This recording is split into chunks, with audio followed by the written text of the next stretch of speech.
하나님의 말씀은 느헤미야 2장 1절부터 다 같이 한 목소리로 읽습니다. 아닥사스다 왕 제20년 니산월에 왕 앞에 포도주가 있기로 내가 그 포도주를 왕에게 드렸는데 이전에는 내가 왕 앞에서 수심이 없었더니 왕이 내게 이르시되 내가 병이 없거늘 어찌하여 얼굴에 수심이 있느냐 이는 필연 내 마음에 근심이 있음이로다 하더라. 그때에 내가 크게 두려워하여 왕께 대답하되 왕은 만세수를 하옵소서. 내 조상들의 묘실이 있는 성읍이 이제까지 황폐하고 불탔사오니 내가 어찌 얼굴에 수심이 없사오리까 하니 왕이 내게 이르시되 그러면 내가 무엇을 원하느냐 하시기로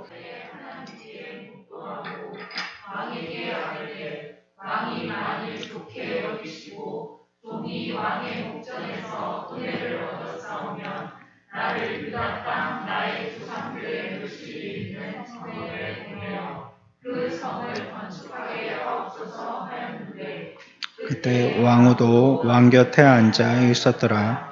왕이 내게 이르시되 내가 몇 날에 다녀올 길이며 어느 때에 돌아오겠느냐 하고 왕이 나를 보내기로 내가 기한을 정하고 내가 또 왕에게 아뢰되 왕이 만일 좋게 여기시거든 강 서쪽 총독들에게 내리시는 조서를 내게 주사 그들이 나를 용납하여 유다에 들어가기까지 통과하게 하시고 또 왕의 살림감독 아삽에게 조서를 내리사 그가 성전에 속한 영문의 문과 내가 들어갈 집을 위하여 들보로 쓸 제목을 내게 주게 하옵소서 하며 내 하나님의 선한 손이 나를 도우심으로 왕이 허락하고 군대 장관과 마병을 보내어 나와 함께 하게 하시기로 내가 강 서쪽에 있는 총족들에게 이르러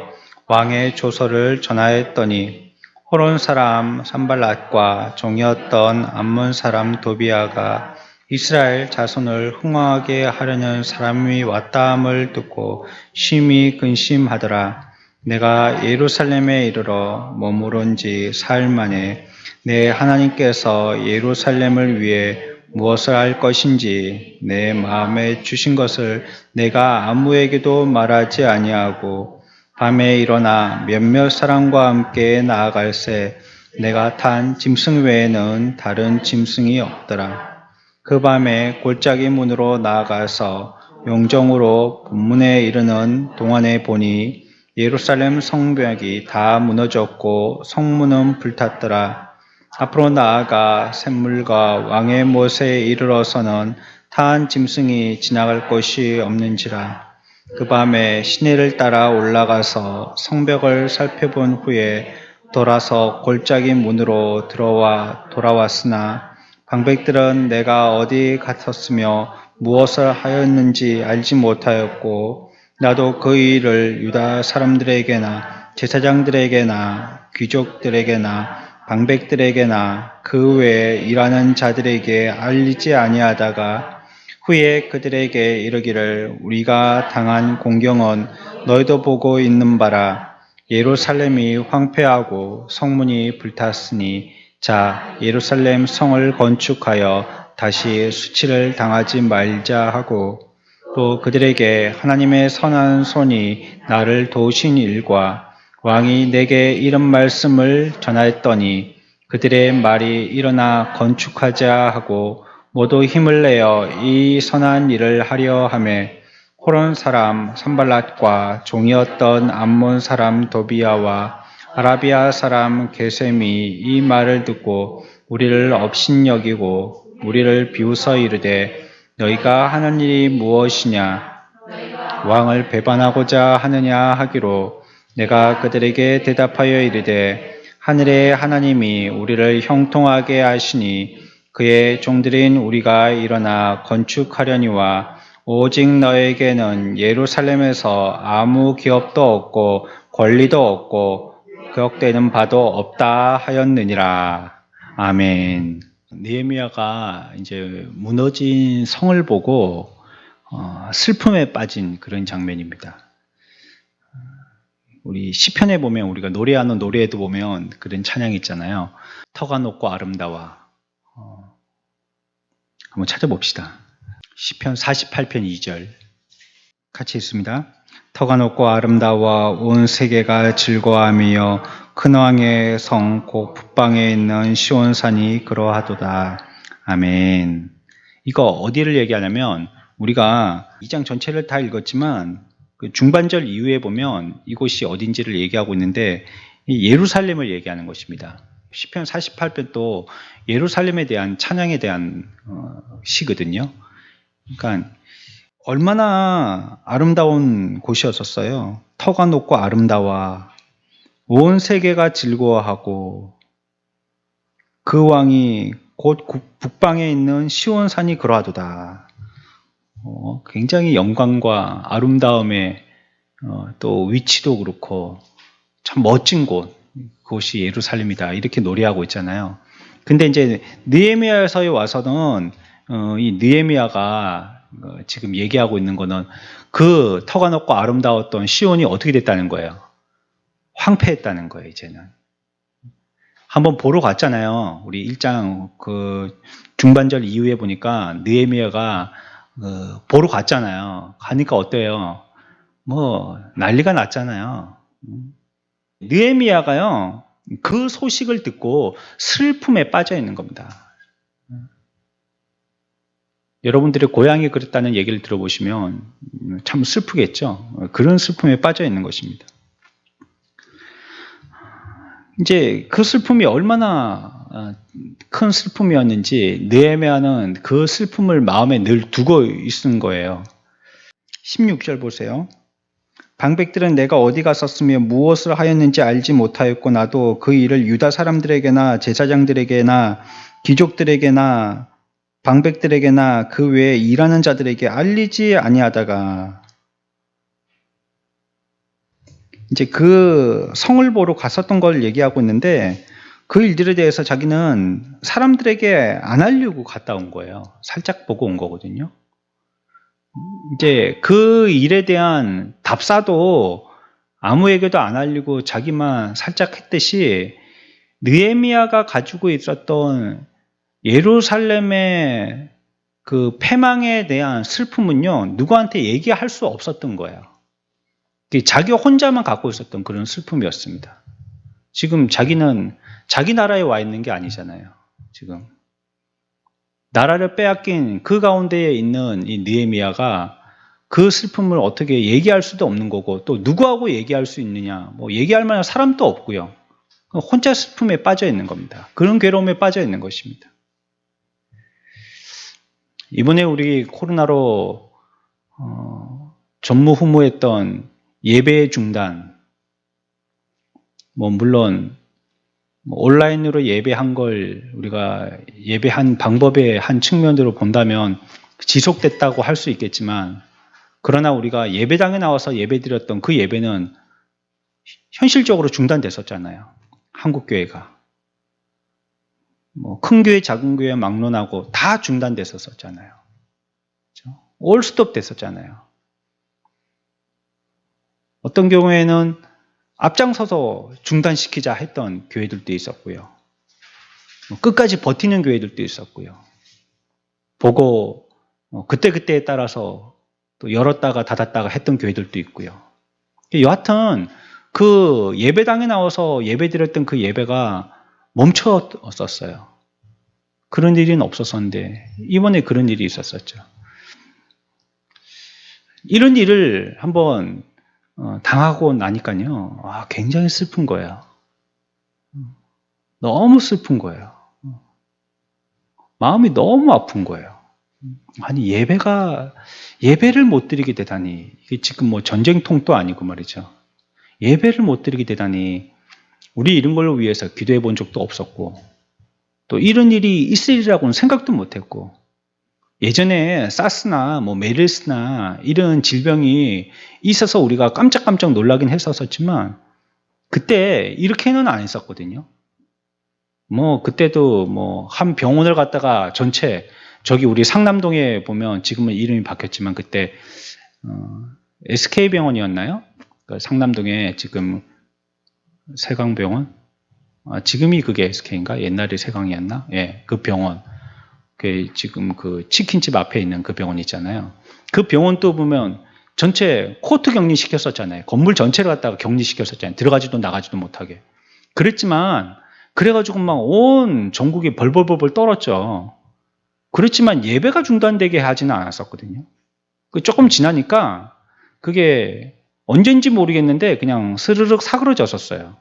한 2개월, 3개월 지나니까 스르륵 사그러졌어요. 근데 이제 요번에도 우리가 그럴 줄 알았는데 그게 전혀 판도가 다른 거예요. 그래서 이제 2개월, 3개월이 아니고 지금 이제 2년째잖아요. 2년째. 2년째, 3년째 가고 있는 거예요, 지금. 이러니까 예배를 못 드리게 되리라고는 생각도 못 했죠. 거기에 대한 우리도 얼마나 스트레스 받았습니까? 얼마나 충격을 받았습니까? 뭘 해도 기쁘지가 않은 거예요. 그리고 주일날 뭐 20% 와서 앉아있어라, 뭐 20명 와서 앉아있어라, 30% 와서 앉아있어라, 뭐 해라 하면서 어디 뭐 주민센터나 구청에서 공문을 갖다 주는데 그것도 교회에서 그런 공문을 받아보리라고는 생각도 못 했잖아요. 행정명령. 아니 교회가 과연 어디에서 명령을 받는단 말이에요. 어디로부터. 군대도 아니고. 어디로부터 명령을 받는단 말이에요. 근데 그런 쪽지도 받고요. 또 그게 섬뜩하게 빨간 글씨로 써 있어요. 제가 지금 그거 모아놨어요. 우리 교회가 한 100년쯤 되면 전시하라고. 제가 지금 뭐 안 버리고 모아놨어요, 지금. 우리 지금 막 출석부 그것도요, 한 달치씩 계속 모아놓고 있고. 빨간 걸로 주는 거예요. 그런데 그거 받는 게 엄청나게 기분 나쁩니다. 예배 시간을 붙여놓으니까 예배 시간 딱 맞춰오는 거예요. 우리 성도들도 그때 시간 좀 오면 좋은데 말이죠. 성도들은 그 사람들보다 늦게 오는데 말이죠. 그 사람들은 부지런해서 일찍 오더라고요. 일찍 와가지고 저 입구에서부터 실랑이를 벌리잖아요. 그러면 그게 예배에 엄청나게 지장됩니다. 제가 그것 때문에 예배 시간 늦게 올라간 때도 있었잖아요. 1, 2분 얘기하느라고 1, 2분 늦게 올라갔단 말이에요. 그러니까 이게 무슨 병처럼 말이죠. 오늘은 좀 제발 안 해야 될 텐데 어떤 날은 주일날 아침에요. 그건 예배드리기 한참 전 시간이에요. 10시도 안 된 시간이에요. 9시 몇 분쯤 돼갖고 경찰이 온 거예요. 경찰이 두 명이 오신 거예요. 와가지고 막 내 주민등록번호, 내가 뭐 잘못한 것도 없는데 주민등록번호하고 이름하고 그 어디 사냐고 그런 거 물어보고 자기들 주민등록 등본 떼보지 그러면 나보고 물어봐. 또 그런 거 해갖고 또 갈 때 이렇게 물끄러미 보니까 그 두 사람만 오는 게 아니에요. 경찰 본거차가 2대가 와 있는 거예요. 그 경찰들을 꽈득 싣고 온 거예요. 그 경찰들은 뭐 이제 의무 경찰들이겠죠. 그러니까 여차 싶으면 우르륵 뛰어 나오려고 말이에요. 그러니까 지금 올라온 사람은 그냥 순찰차에 있던 두 사람이 올라왔고 밑에는 한 무대기가 있었던 거예요. 우리 교회가 그렇게 큰가? 그렇게나 많이 잡으러 오게. 10시에 막 그러고 나니까 10시부터 앉아있는데 뭔가 좀 기분이 묘하더라고. 이거 허탈하기도 하고 무슨 독립투사가 된 것 같은 기분이 들기도 하고 내가 어디 감금돼가지고 지금이라도 대한독립 만세를 외치면서 국기를 들고 나가야 될 것 같은 기분이 들기도 하고 여러 생각이 막 교차하더라고요. 그래서 어느 때부턴가 주일날 이 심장 박동이요 굉장히 빨라졌어요. 주일날만 되면. 제가 한 번씩 재보거든요. 시계로 이렇게 한번 재보거든요. 그럼 평소보다 빨라요 이게. 뭐 한 61, 이 정도가 평범하게 보통 제가 맥박되는 횟수인데 1분에. 근데 그때쯤 되면 65, 67 막 이렇게 올라가는 거예요. 항상 주일날 아침만 되면 그래요. 그게 성령께서 나에게 주시는 말씀을 준비하게 될 때에 우리에게 주시는 긴장감이다. 나는 이렇게 이제 좋게 해석하려고 했는데 가만히 생각해 보니까 그게 아닌 거예요. 이게 또 그 사람들 오는가 싶어가지고 간이 뛰는 거예요. 제가 간이 작거든요. 제가 옆에서 누가 소리 지르는 사람하고 영화를 못 봅니다. 겁이 나가지고. 그것 때문에 더 겁이 나는 거예요. 앞에 있는 장면보다도. 와! 옆에서 소리 지르면, 그래서 막 제가 그거 막 화를 내죠. 소리 좀 지르지 말라고. 그것 때문에 제가 더 놀라니까. 좀 제가 간이 작습니다. 근데 그런 일들이 있으니까 예배 때요, 얼마나 기도가 되는지 몰라요. 좀 안정을 찾게 해달라고. 마음에 안정을 주시라고 좀 기도가 돼요. 자꾸 그런 기도가 되는 거예요. 그것처럼 말이죠. 느헤미야가요, 누구에게도 말 못하는 거예요. 여기에 대한 슬픔과 괴로움이요. 결코 무너지지 아니할 거라는, 이게 뭐 어떤 철옹성이기 때문이 아니고요. 그들에게는 이 예루살렘 성이라는 어떤 종교적인 상징의 의미가 굉장하잖아요. 절대 무너지지 아니하는 하나님의 영광이 임하는 도시, 그 성, 그게 시온성이라고 별명 부르칠 만큼이나요. 하나님의 도성, 하나님의 나라의 도성이라고 이름 붙일 만큼이나요. 영광스러운 도시인데 그 도시가 무너졌단 말이에요. 패망했단 말이에요. 졌단 말이에요. 하나님께 예배드리는 예배가 멈추게 됐단 말이에요. 다른 세상은 다 무너뜨려도 교회는 보존해 주실 줄 알았는데 교회도 무너뜨리시더라는 말이에요. 가슴이 아픈 겁니다. 누구한테 말할 사람도 없는 겁니다. 그거 가지고 어쩔꼬 하면서 드러내지도 못하는 거, 표현도 못하는 거예요. 그런데 이 느헤미야가 실천력이 있는 사람입니다. 힘이 있는 사람입니다. 이 사람의 실천력을 우리가 한번 살펴보면요, 실천 잘 못하는 사람의 특징은요, 계획을 많이 세웁니다. 계획이 엄청나게 거창합니다. 또 그를 위해서 정리를 잘합니다. 또 생각도 깊이 합니다. 근데 결정은 빨리 못해요. 그게 실천력이 없는 사람들입니다. 굉장히 생각이 많아요. 그러니까 누워가지고 한밤에 소설 한 2질 정도는 쓸 거예요. 생각이 엄청나게 많아요. 막 고민도 많고요. 막 별별 생각, 그 생각에 꼬리를 물고 생각이 자꾸 만들어지거든요. 그러니까 이건 뭐 한 질 다 만들었다 싶은데 또 별책 부럭이 만들어져고 또 아침에 또 그 생각이 나고 계속 생각에 꼬리를 뭅니다. 그리고 그런 다음에 내가 뭐 해야지, 그 다음에 뭐 해야지. 그 계획을 많이 합니다. 생각이 많아지니까요, 자기 나름대로 방비를 하는 거죠. 뭐 해야지. 그러면 어쩔 거, 뭐 이래야지. 뭐 그 사람이 이렇게 얘기하면 난 이렇게 해야지. 계속 그렇게 계획을 하는 거예요. 그리고 그렇다면 이걸 이렇게 해야 되겠고, 이거 이렇게 해야 되고, 내가 이거 좀 정리를 하고 이렇게 해야지. 그러니까 생각하고 준비하는데 시간을 많이 두는 거예요. 근데 정말로 계획한 대로 실천해야 될 때는 실천을 제대로 못하는 거예요. 머뭇머뭇거리는 거예요. 그리고 오발탄을 쏘든지 빗나가게 쏘는 거예요. 그렇게 오랜 시간을 들여갖고 잘 준비하고 또 여러 가지 면을 갖다가 연구해서 쐈다면 적중해서 10에 맞춰야 되는데 10을 못 맞추고요. 그때 돼갖고 총 쏠 때는 손이 떨려갖고 관역도 못 맞추는 거예요. 1점도 못 맞추고 그냥 자꾸 옆에를 갖다가 맞추고 날아가고 이런 게 많은 거예요. 이게 실천력 없는 사람들의 대표적인 표시입니다. 이게. 그런데 이 느헤미야는 어쩌냐면 이거는 제 상상이 아니고요. 우리가 성경에서 읽었기 때문에 얼마든지 추론할 수 있는 내용입니다. 제가 그 이유를 뒤에 와서 다시 한번 설명드릴게요.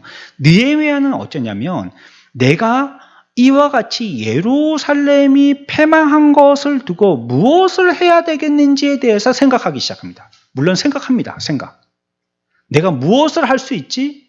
내가 뭘 해야 될지? 이걸 생각하기 시작해요.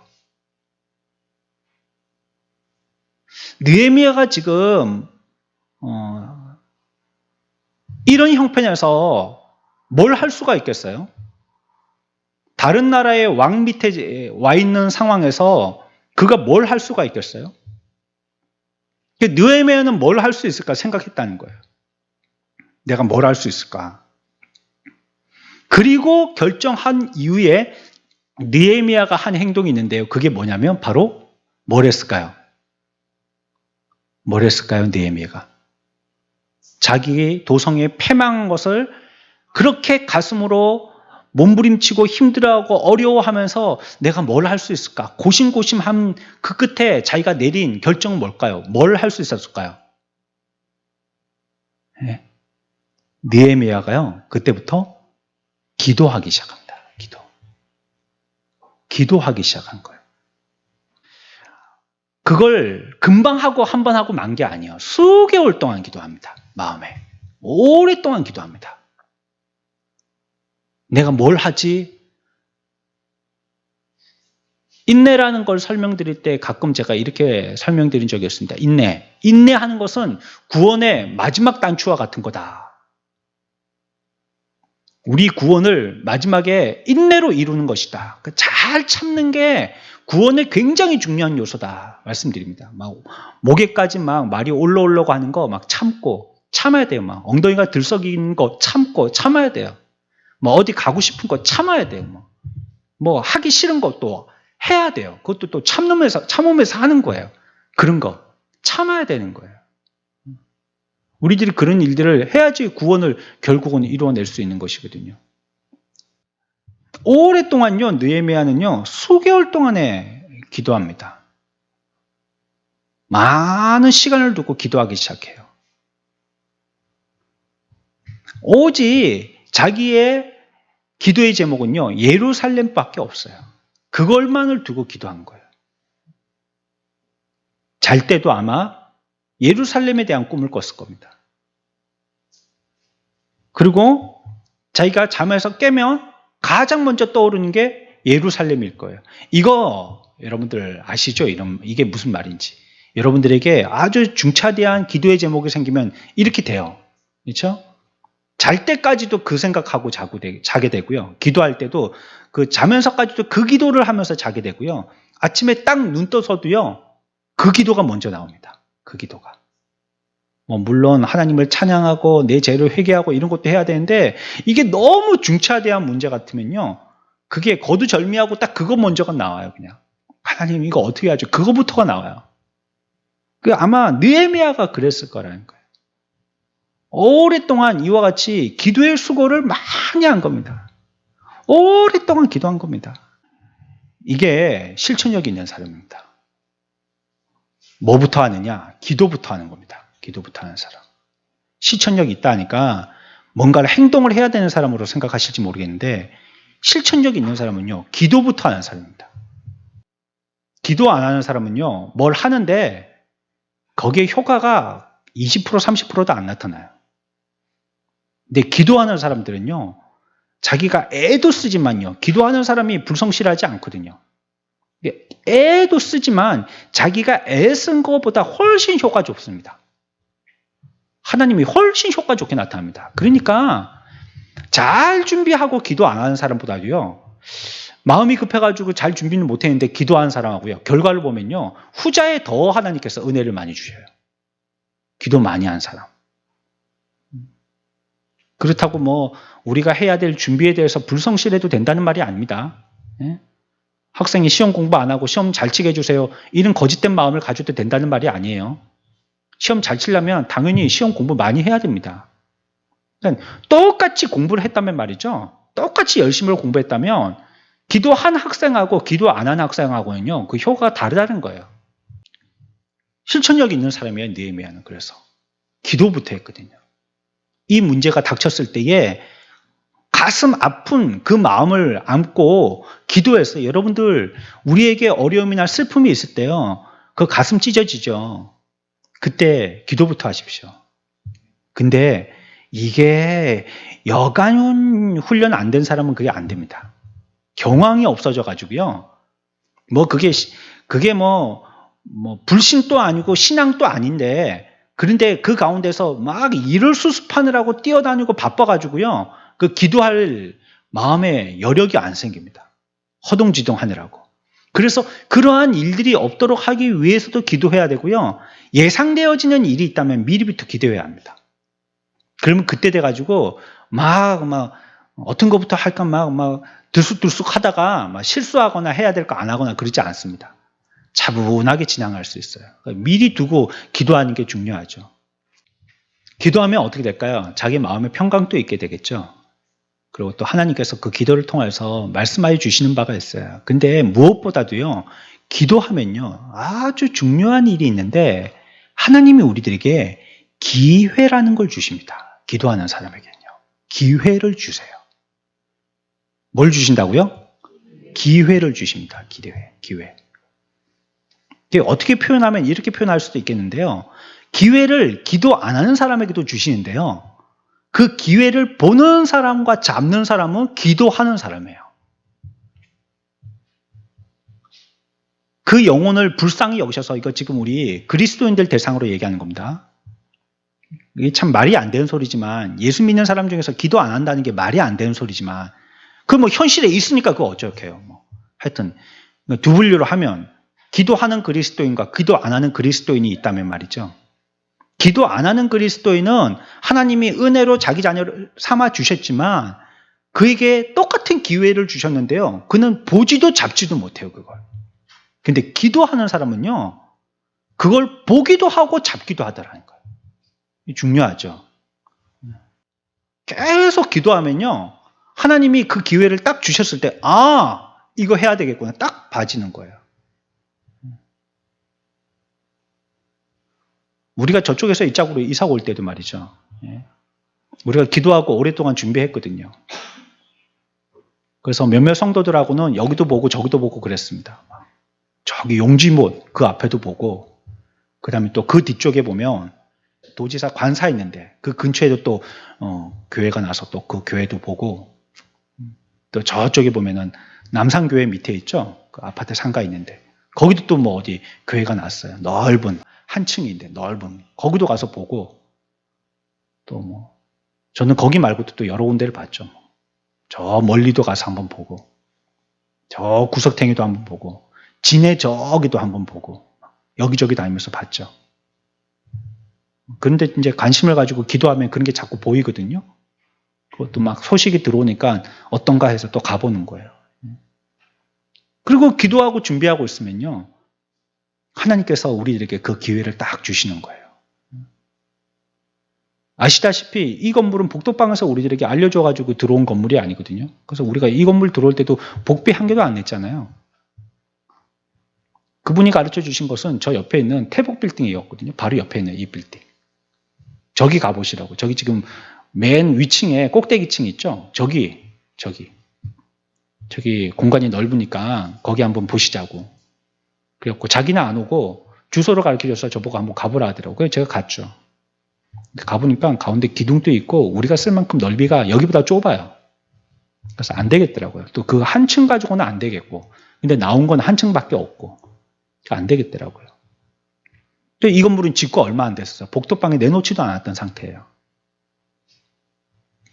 그런데 여기 건축했던 건축소장 그 사람을 어떻게 만나게 돼가지고 그 사람한테 이 건축주 전화번호를 받아가지고, 아무도 주인도 안 들어왔을 때 우리가 먼저 들어왔어요. 주인보다 우리가 먼저 들어왔어요. 주인은 지금 3층에 있잖아요. 그 사람들 들어오기 전에 우리가 먼저 들어왔어요, 여기.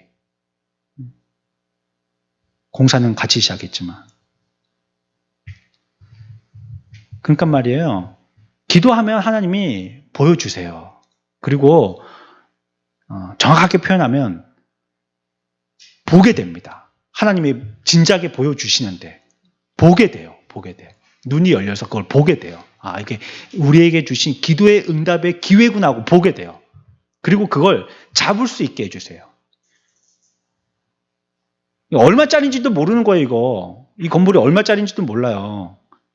사파동에 그 건물 들어갈 때도 얼마짜리인지 안 물어보고 들어갔어요. 일단 이거 우리 하겠습니다 하고 그리고 이제 구두로 계약하고요. 그 다음 날인가 성금 갖다 주면서 얼마인지 물어본 거예요.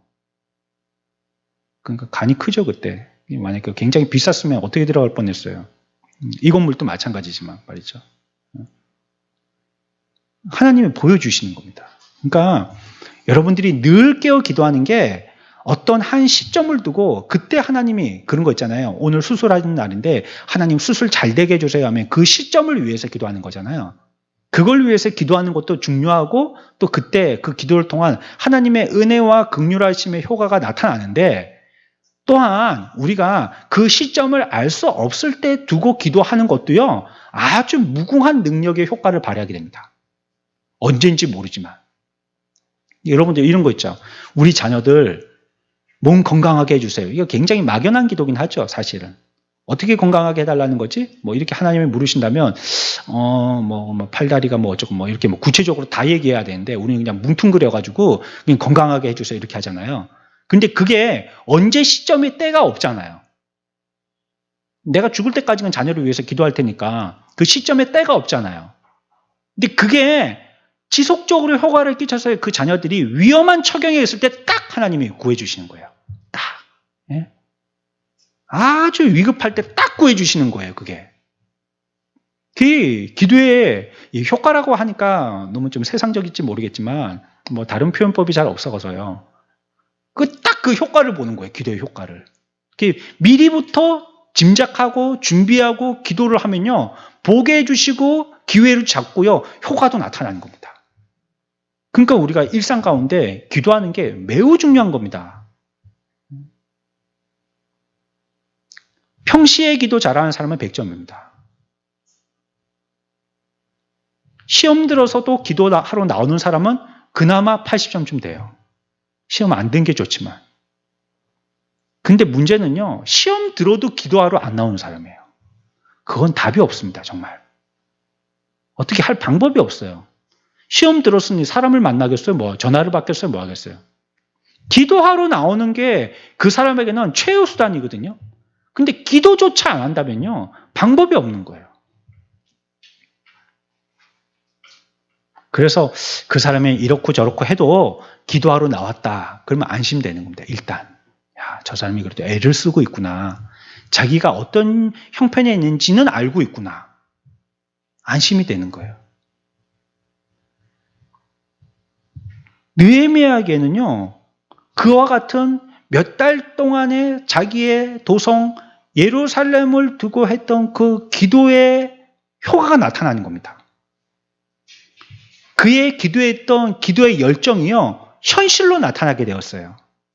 좋은 기회가 찾아왔는데요, 그 좋은 기회를 보고 잡게 되었어요. 느헤미야가. 어떤 기회죠? 아닥사스다 왕이라고 2장 1절에 시작하잖아요. 2절 보세요. 왕이 내게 이르시되 내가 병의 업권을 어찌하여 얼굴에 수심이 있느냐. 보십시오. 기도하는 사람은 얼굴에 표시가 납니다. 기도하는 사람은. 그게 막 근심거리가 있고 이런 걸 얘기하는 게 아니에요. 여러분. 예? 막 진짜 기도 제목이 있으면 여러분들 얼굴에 막 수심이 가득하고 그렇겠죠, 사실. 기쁨의 기도 제목이 아니라면 대부분 어려움이라든지 슬픔이라든지 이런 거 가지고 기도를 하게 되는데, 그런 거 있으면 막 얼굴이 막 죽상이 되고 막 그렇겠죠. 그거 얘기하는 거 아닙니다. 지금 여기서 얘기하는 게. 아닥사스다 왕은 수심이 있느냐라고 얘기했지만 그것이요, 지금 느헤미야가 그냥 완전히 죽상이 돼가지고 이제 세상이 무너진 것처럼 얼굴이 새카맣게 돼가지고 그래 막 그렇게 해갖고 기도했다는 뜻이 아닙니다. 이 표현은요, 하나님께서 기도하는 사람의 얼굴을요, 바꾸게 하게 하시는 거예요. 어떻게 바꾸냐? 아닥사스다 왕의 눈에 보이도록 바꿔주시는 거예요. 보이게. 눈에 보이게, 드러나게 보이도록 해주시는 거예요. 그게 물을 때 아닥사스다 왕이 뭐라고 물었냐면, 뭐라고 물었어요? 네 얼굴 요즘 왜 이래? 이렇게 물은 겁니다. 이제 그게 사람이 보기에는 죽상이 됐다 이 말이잖아요. 얼굴이 시커멓고 근심에 쌓여가지고 힘도 없고 뭐 사흘에 피죽도 한 그릇 못 얻어먹은 사람들, 어른들 그런 말을 많이 쓰시는데 피죽이 무슨 죽인지 잘 모르겠네. 저는 팥죽 좋아하는데 하여튼 뭐 그것도 못 먹은 사람, 저는 죽은 싫어합니다. 예. 밥을 좋아하지. 하여튼 그것도 못 먹은 사람처럼요, 힘없이 이루고 있는 거예요. 그렇게 보이더라는 거예요. 누구한테요? 왕의 눈에는 그렇게 보인 거예요. 하지만 그것은 정말로 힘이 없고 낙마하고 있는 표정이 아니고 하나님께서 기도하고 있는 느헤미야였기 때문에 하나님이 그런 모습으로 아닥사스다 왕 눈에 보이게 하신 거예요. 그게 딱 보이게 하신 거예요. 이거 지금 누가 먼저 말 붙였죠? 이 말을? 왕이 붙인 겁니다. 1절부터 보면요, 왕이 붙인 겁니다. 왕이. 느헤미야가 가서 왕한테 말을 걸은 게 아니에요. 왕이 붙인 겁니다. 그리고 사실은 1절에도 그런 설명이 살짝 나오지만요, 지금 분위기가 왕한테 뭐 구체적으로 가고 뭐 내가 이런 어려움을 당하고 있는데 이런 얘기할 상황이 아니에요. 지금 연회 중이거든요.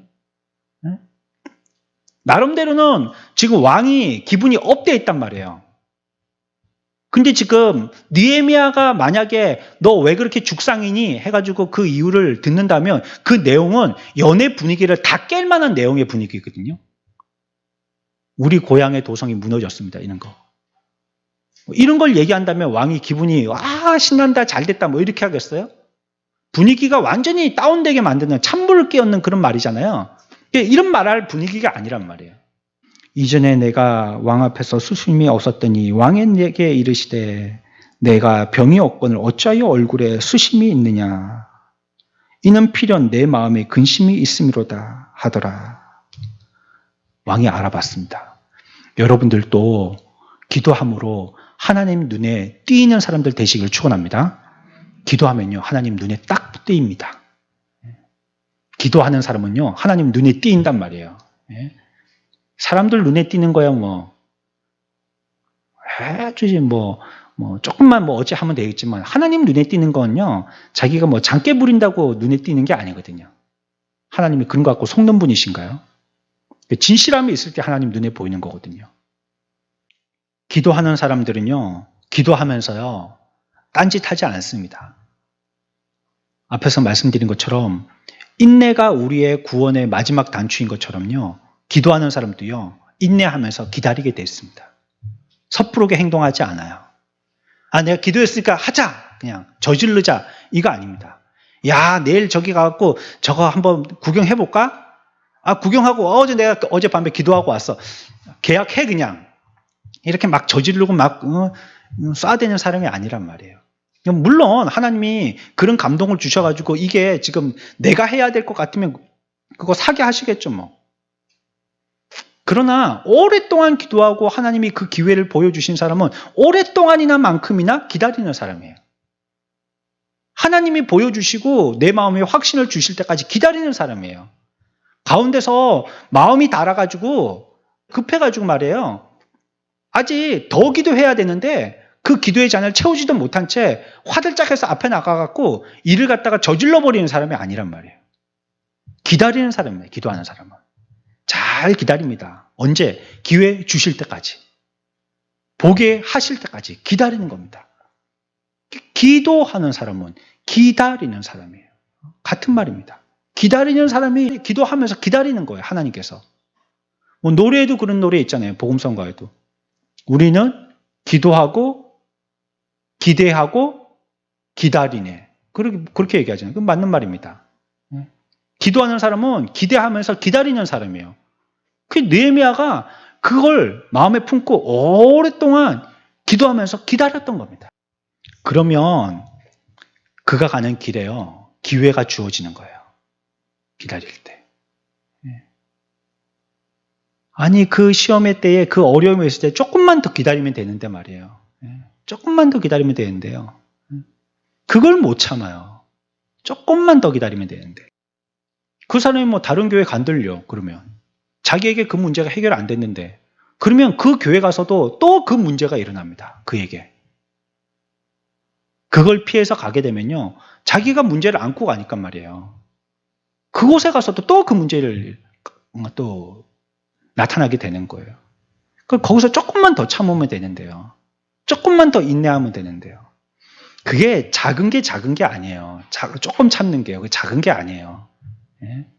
아니 99까지 채웠는데 말이에요. 아니 9,999까지 채웠는데요. 이제 몇만 더 채우면 많이 되는 거예요. 1만 더 채우면 많이 되는 거거든요. 9,999까지 채웠단 말이에요. 그러니까 많이 되려면 1만 더 채우면 되는 거예요. 1이라는 숫자는 굉장히 작은 거잖아요. 하나. 코딱지만큼. 그게 1이잖아요. 그런데 지금까지 채운 걸로 봐서는 마지막이에요. 그것만 딱 채우면 많이 되는 거예요. 그러니까 그 작은 게 아니란 말이에요. 우리는 지금 9,999까지 채웠는지 몰라요. 근데 1이 안 채워져 갖고 그 일이 허사가 되는 거예요. 느헤미야는 마지막 1까지 기다린 거예요. 1까지. 하나님이 보여주실 때까지, 기회를 주실 때까지 기다렸던 거예요. 진실하게 용기를 가지고 하나님 앞에 엎드려서 기도하면서 기다리는 사람은요. 기회를 얻지 못해서 방황하는 경우가 절대 없습니다. 기도하는 사람은요. 방황하지 않아요. 아니 일꾼이 있습니다. 일꾼이 있어요. 근데 그 일꾼이 굉장히 부지런하고 일을 잘합니다. 아침에 막 새벽에 4시에 나와가지고 막 불 켜고 청소하고 막 물 주고 막 벽 닦고 천정 닦고 막 번뜩번뜩 예배당이 번쩍번쩍하게 만들어 놓고 막 자기 혼자 나와가지고 막 청소 다 하는 거예요. 막 어떨 때는 와가지고 막 나무 화분에 이파리 한 개 한 개까지 다 닦고 그리고 막 숨겨져 있는 저 구석에 아무도 청소 안 하는데 거기 기어 들어가고 다 닦고 와 싶을 정도로 막 열심히 다음에요. 그 사람을 보면요. 야, 저 사람은 청소 정말로 잘하고 성실한 사람이구나. 누구나 다 알게 됩니다. 그렇겠죠? 그래서 그 사람에게 대해서요. 우리가 인정해 주게 돼요. 만약에 그 사람이 돈을 받고 일하는 일꾼이라면요. 다음에 그 사람이 그러면 오늘 나와서 청소하면 당신 청소비로 7만 원 주겠어. 이랬던 사람인데요. 새벽부터 그렇게 나와가지고 밤 늦게까지 열심히 일하고 가면요. 다음에 청소할 일이 생기면은 그 사람 또 시킵니다. 당연하지 않겠어요? 그렇게 열심히 잘하는데? 자기 집도 아니고 자기 교회도 아닌데 나와가지고 뭐 새벽부터 막 이파리까지 다 닦고 막 온 천정 바닥 막 번쩍번쩍하게 만들어놨고 막 화장실도 막 안방만큼이나 막 향기 나고 막 번쩍번쩍하게 만들어놨는데 그 사람을 안 시키겠어요? 다음에 또 시키지? 여러분들이 주를 위해서 애써서 열심히 있는 풀꾼과 같이 하나님 앞에서 열심을 가지고 기도하면요. 하나님께서 여러분들에게 주어진 몫의 일을 또 주시는 거예요. 또 주세요. 하나님이. 또 한 번 할 수 있는 기회를 주시는 거예요. 우리들에게.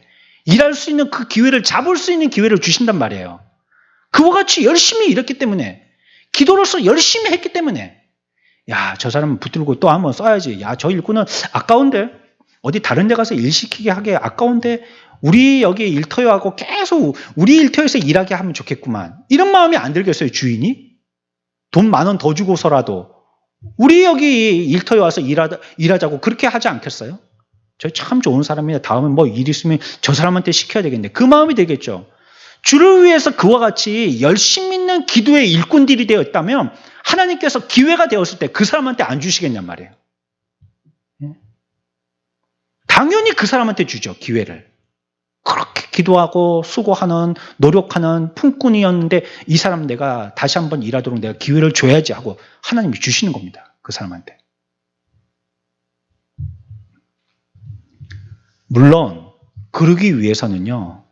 앞에서도 얘기했지만 인내라는 시간이 필요한 겁니다. 오래 기도하는 게 필요한 겁니다. 오랜 시간.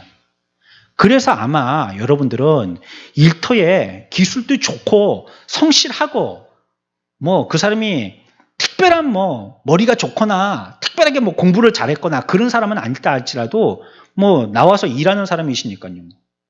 험한 일, 그런 일 하시는 분이니까요. 그렇지는 못했다 할지라도, 그렇게 뭐 다른 것들은 잘 하지 못했다 할지라도요, 그렇게 열심으로써 자기 일을 갖다가 잘 하는 사람이라 할지라도, 어떨 때는 나갔다가 허탕치고 오는 거예요.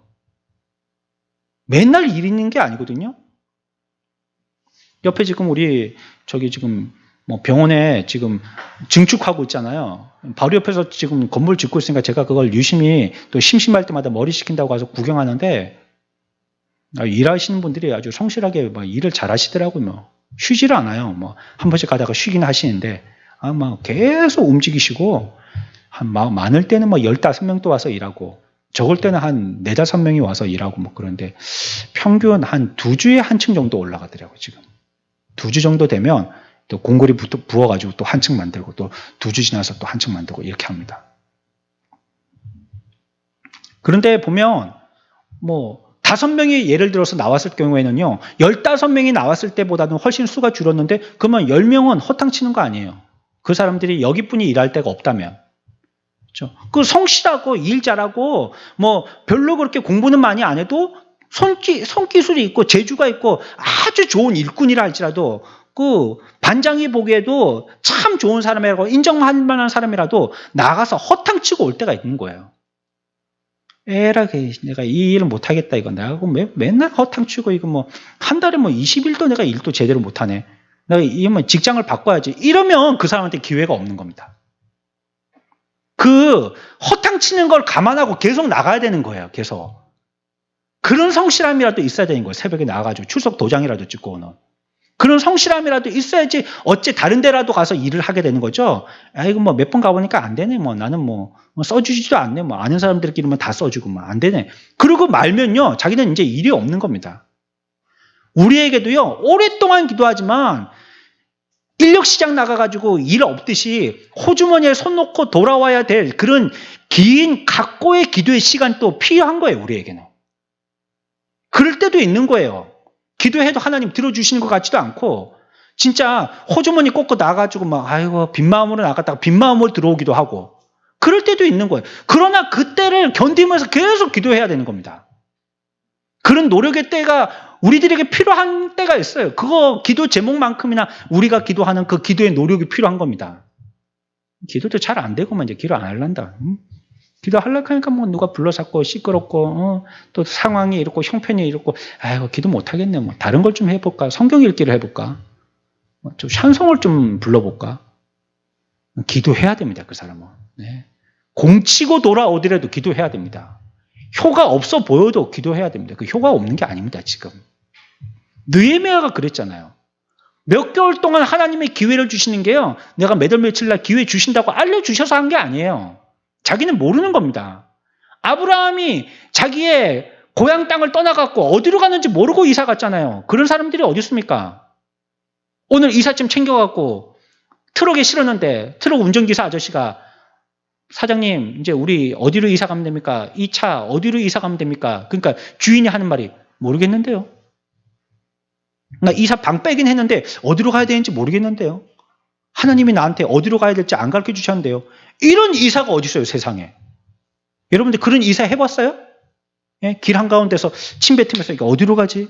이런 이사 해봤어요? 최소한 여러분들이 들어갈 집을 구해놓고 이사하잖아요. 근데 아브라함은 어디로 갈지 모르고 그냥 이사한 거예요. 예?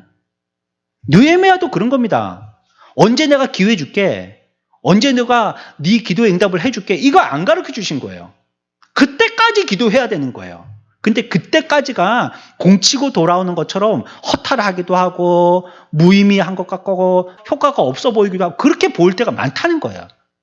그러나 그렇게 기도해야지 이때를 보게 되는 겁니다. 이때를.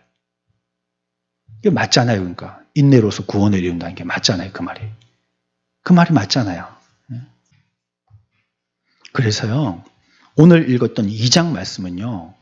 하나님이 느헤미야에게 기회를 주시는 장면입니다. 이거는 놀라운 장면입니다. 1절부터 얘기하고 있는 게 느헤미야와 왕가의 어떤 아주 사소한 대화인 것 같지만요. 이거는 느헤미야가 오랫동안 그 마음의 아픔과 슬픔으로 삼고 있던 기도의 제목에 대해서 하나님이 기도에 응답하여 주시는 놀라운 사건의 장면입니다. 놀라운 장면인 것이에요. 기회는요, 우리가 기대하지 않았을 때 옵니다. 전혀 모를 때 오는 거예요. 예. 어떨 때는 일사천리로 돼버립니다, 그냥 일이. 예. 막 그냥 정말로 막 획획획 되게 해요, 하나님이. 생각도 못하고. 예. 뭐 우리와 관계된 일이니까 자꾸 우리 얘기를 하게 되는데, 여기 16년에 왔잖아요. 16년에. 그렇죠? 17년에 건물 지었잖아요. 우리도 건물 지었어요. 10평이지만. 10평도 건물입니다. 예, 저거 뭐 다 우리 등기하고 다 허가받고 다 설계 내가지고 그랬고 저거 지은 거 아니에요. 저거 10평. 비싸요. 비싸. 10평 짓는데도 4천만 원이에요. 10평 짓는데. 그리고 또 뭐 제대로 지은 것도 아니고 저거 판넬로 지었는데 그거 4천만 원이에요. 4천만 원. 그리고 또 뒤에 뭐였어요? 또 차 한 대 샀죠. 뒤에. 2018년에 또 차 한 대 샀죠. 그러니까 해마다 뭔가 한 가지씩 했어요. 보면 우리가 오랫동안 기도하고 준비하고 있으면요. 그때가 돼가지고는요. 뭐 이럴까 그때부터 고민하고 그러는 게 아니고요. 그때 돼가지고는요. 그냥 일사천리로 진행돼 버립니다. 아주 수월하게 쉽게 싹 지나가 버립니다. 그게. 예. 저걸 언제 어떻게 지었지? 막 이런 거 지금 생각해 보면 조금 이상하기도 하고 해요. 예? 저걸 언제 지었지? 막 싶기도 하고요. 한 번씩 보면 이 천장 보고도 저는 그런 생각을 해요. 이런 걸 어떻게 하려고 생각을 했지? 이게 뭐 특별하게 문의를 내려고 하는 게 아니고요. 우리가 처음에 이 건물에 들어왔을 때 소리가 너무 울리는 거예요. 소리가 여기가. 골조가 앙상하고 아무 인테리어가 안 돼 있었거든요. 소리를 잡아야 되겠다 싶어서 천장을 저렇게 한 겁니다. 저렇게 놓으면 면적이 넓어지잖아요. 꾸부룩꾸부룩 돼 있으니까 소리가 닿는 면적이 넓어진단 말이에요. 그러면 소리가 조금 이렇게 안정이 되고 잡힙니다. 저렇게 면적을 많이 두게 되면. 어떻게 하지? 막 인테리어 하는 사람들이 이거 어떻게 할까? 막 그러면 그제서야 기도한다고, 그제서야 생각해 본다고, 어떻게 하지? 저렇게. 그러면 일이 안 되죠. 그 사람들은 지금 바로 와서 일을 하려고 하는데, 그러면 어떻게 하라 하고 일을 시켜야 되는데요. 그렇지만 하나님 앞에 우리가 기도하면요, 오랫동안 기도하고 준비하고 있으면 그 일이 시행되어질 때는 어떨 때는 굉장히 수월하게 진행됩니다. 그냥. 물론 그렇지 않을 경우도 있는데요. 대부분이 그냥 수월하게 지나갑니다. 쑥 하고 지나가 버립니다. 다른 사람들은 몰랐지만요, 느헤미야가 이와 같이 그 마음에 어떤 계획과 목적을 품고 있었다는 것을 하나님은 아닥사스다의 눈을 통해서 보게 하신 거예요. 보게 하셨어요. 그리고 왕이 그에게 묻잖아요. 그게 2절입니다. 네 얼굴이 왜 그러니? 물은 거예요. 여기서 우리가 또 중요한 한 가지를 또 살펴봐야 되는데요. 지금까지 설명한 게 2절까지 설명한 겁니다. 그렇죠? 3절 이제 설명할 건데요. 3절에 보면 느헤미야의 또 놀라운 점이 한 가지가 발견돼요. 우리 3절 다 같이 한번 읽어봅시다. 시작.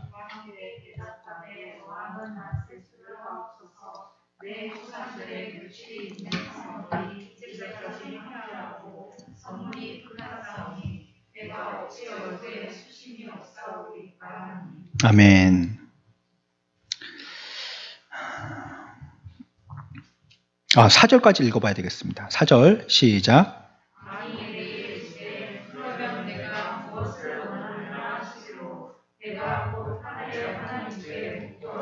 아멘. 여기서 우리가 한 가지 발견해야 될 게 있어요. 왕이 너 왜 그래? 이렇게 물어봤잖아요. 2절에서. 왕이 먼저 얼굴을 확인하고요. 너 왜 그래? 이거 하나님이 아닥사스다 왕의 눈을 통해서 보게 하셨다 했어요. 왜 그래? 이렇게 물어봤어요. 그랬더니 이제 느헤미야가 대답을 한 겁니다. 그런데요, 여러분들 지금 느헤미야가 밤이나 낮이나 눈에 보이는 게 계속 예루살렘 성이었고 이것이 그에게 오랫동안이나 이와 같이 마음에 품은 큰 기도 제목이었었잖아요. 아주 간절한 기도 제목이었었잖아요. 그런데 하나님이 이런 기회를 통하여서 느헤미야에게 너 왜 그러니 하는 질문하시는 때를 딱 만난 거예요. 그거는 느헤미야에게 기회죠, 기회. 말에서 뭔가를 변화를 일으킬 수 있는 기회잖아요. 그 여러분들은 뭐라고 생각하겠습니까? 하나님이 나의 기도를 응답해 주셨구나. 이제 이때 이 사람을 통해서 하나님이 일하시겠구나. 우리가 이렇게 기대하겠죠. 단순하게 우리는 그렇게 기대하지 않겠어요. 그런데 이 느헤미야를 잘 보십시오. 느헤미야의 탁월함이 이런 데 있습니다. 보면 4절에 뭐라고 얘기하냐면요. 왕이 내게 이르되 그러면 내가 무엇을 원하느냐. 느헤미야에게 물어봤어요. 왕이. 그러니까 느헤미야가 뭐라고 하냐면 내가 곧 하늘의 하나님께 묵도하고 4절 끝에 있는 이 말 있죠. 내가 곧 하늘의 하나님께 묵도하고 이 말 있죠. 이 굉장히 중요한 말입니다. 그런 마음에 간절함이 있고 소원이 막 가슴에 벅차가지고 몇 개월 동안 기도했는데 이제 그 기도의 소원을 풀을 수 있는 기회가 있는 거예요. 그런데 그게 왕에게 딱 질문이 나온 거예요. 그때 느헤미야는 바로 그거요. 나 예루살렘 그거 가가지고 내가 우리 고향 예루살렘 성을 다시 회복시키고 다시 재건하고 싶어. 이렇게 안 했단 말이에요. 그게 마음의 소원이고 오랫동안 기도했던 기도의 제목인데 그거 안 했단 말이에요. 뭐 했어요 그러면? 기도했다는 겁니다. 기도했다는 겁니다. 예? 앞에서 말씀드렸죠. 뒤에 가서 설명하겠다는 게 이겁니다. 느헤미야의 탁월함입니다. 그럴 때 그 입을 열어서 뭐 하고 이렇게만 주저리 설명을 하지 않고요. 그때도 기도했다는 거. 이게 오랫동안 훈련되지 않으면 이렇게 안 됩니다. 느헤미야는 그러지 않았다는 겁니다. 그때서도 뭐 했어요? 기도했다는 겁니다. 기도. 잠시 멈춰서 기도했다는 겁니다. 이게 짧은 구절입니다. 이거 뭐 여기다가 왜 이 말을 넣은 거야? 쉽지만요. 느헤미야의 탁월함을 나타내는 겁니다. 그러한 간절함을 갖고 있는 느헤미야이지만 그런 기회가 왔었을 때 느헤미야는 또 기도했다는 겁니다. 또 말하기 직전에 또 기도했다는 겁니다. 그게 바로 하늘의 하나님께 묵도하고라는 말입니다. 우리 다 같이 해봅시다. 내가 곧 하늘의 하나님께 묵도하고. 저 여러분들 이런 사람들 됩시다. 예. 경솔하면 안 돼요. 이번 주에 주일 말씀입니다. 예. 경솔하면 안 됩니다. 예. 방방 떠 있으면 안 돼요. 예수님이 그랬다면 우리들도 그러자고요. 예. 예수님이 어디 경솔하셨어요? 예수님이 어디 방방 업돼 계셨어요? 언제? 안 그렇거든요. 아, 교회가 기쁘고 즐겁고 행복하고 그래야지. 이뭐 전부 다 이렇게 차분하게 죽상이고 이래. 아니 예수님이 그러셨냔 말이에요. 그래. 예수님 아빠 방방 뛰고 막 그러셨냔 말이에요. 그럼 우리도 그러자고요. 그 예수님이 그랬다는 성경에 아무 데도 없거든요. 경솔하면 안 됩니다. 차분하고 진지하고 진중해야 돼요. 그럴 때에도 조심하는 겁니다. 그리고 자기가 말하기 전에 하나님께 기도합니다. 예수님이 그러셨거든요. 뭘 얘기하기 전에요. 그 얘기가 기도였어요. 기도. 또 기도하고 하시고 또 말씀을 쓰고 하시고 기도하고 하신 거예요. 예수님도요. 느헤미야는 그런 상황에서도 뭐 했다고요? 기도했다는 겁니다. 이런 상황에서도. 이런 상황이 나쁜 상황을 얘기하는 게 아닙니다. 절호의 찬스. 오랫동안 기도했던 그 기도가 내 입만 열면 이루어질 것 같은 하나님의 기도의 응답의 현실과 같은 그런 때, 그때도 느헤미야는 뭐 했더라? 기도했더라는 겁니다. 끝까지 기도하는 사람입니다. 기도에 진짜 끝을 가는 건 아닙니다. 최종 회를 보는 사람입니다. 이 느헤미야는. 하늘의 하나님께 묵도했습니다. 이 말은 너무 짧은 말이에요. 굉장히 짧은 말입니다. 하지만 이 짧은 시간에 하나님 앞에 하늘의 하나님께 묵도했더라는 그 기도는 아주 짧은 기도가 되겠지만, 그러나 하나님께서 그 느헤미야의 마음을 진심이라는 것을 깊이 아시기에는요, 충분한 시간이었어요. 하나님의 사람이 질문과 대답하는 사이에 하나님께 기도할 시간을 갖는다는 것은 정말 놀라운 일입니다. 우리가 누구에게 대답할 때 기도하고 얘기해야 합니다. 안 그러면요, 실수하게 됩니다. 그를 위해서 오랫동안 기도했다 할지라도. 그래, 저는 그게 좋은 요즘에 습관이 됐어요. 공무원 와가지고 간 떨리는 거 있잖아요. 간 떨리는 거. 이게 간이 좀 진정되게 해줘서 이거 막 간이 튀어나올라 갑니다. 입으로 막. 그냥 이제 그게 기도가 되는 거죠. 이전에도 뭐 단에 올라오기 전에는 떨리긴 했었지만, 그런 떨림하고 좀 떨림이 다르더라고요. 이제 하나님께 기도합니다. 하나님, 내가 죽을 쓰면 오늘 성도들 말씀 들으러 와가지고 전부 다 죽만 먹고 갑니다. 한 주 동안. 죽으러 어떻게 생각합니까? 밥을 먹어야지. 주부 엄마들이 맛있는 밥을 해서 아이들을 씻기 전에 한 그릇 아주 배부르게 먹이고 싶은 것처럼, 하나님 오늘 말씀할 때 성령님께서 은혜를 주셔야지 됩니다. 기도가 되는 거예요. 이제 저런 사람들 와서 뭐라 할지라도 내 간 떨리지 않게 해주세요. 죽되지 않게 해주세요. 밥 되게 해주세요. 기도가 되더라고요. 기도하십시오. 여러분들, 누군가에게 무슨 얘기를 할 때 그 일이 이루어졌다라고, 이제 다 됐다라고 생각될 때, 그때도 입을 열기 전에 기도하십시오. 잠시라도, 짧게라도 하늘의 하나님께 묵도하십시오. 그리고 입을 여세요. 지금 느헤미야는 굉장히 불안한 상태에 있습니다. 2절 보세요. 다시. 왕이 내게 이르시되 내가 병이 없거늘 어찌하여 얼굴에 수심이 있느냐, 이는 필히 내 마음에 근심이 있음이로다 하더라. 그때에 내가 뭐 했다고요? 크게 뭐 했어요? 두려워하고 있어요. 지금. 예. 불안한 상태란 뜻입니다. 마음이. 불안해요, 지금. 그 불안하면 뭐 해야 되겠어요? 예? 껌 씹으면 되겠어요? 뭐 해야 되겠어요? 왜 근데 기도 안 해요? 그때 불안하면. 불안하면 기도해야죠. 이거 말 실수 한 번 잘못했다가는 왕이 말할 때는요, 한 번 쳐라 그러면 치는 거거든요.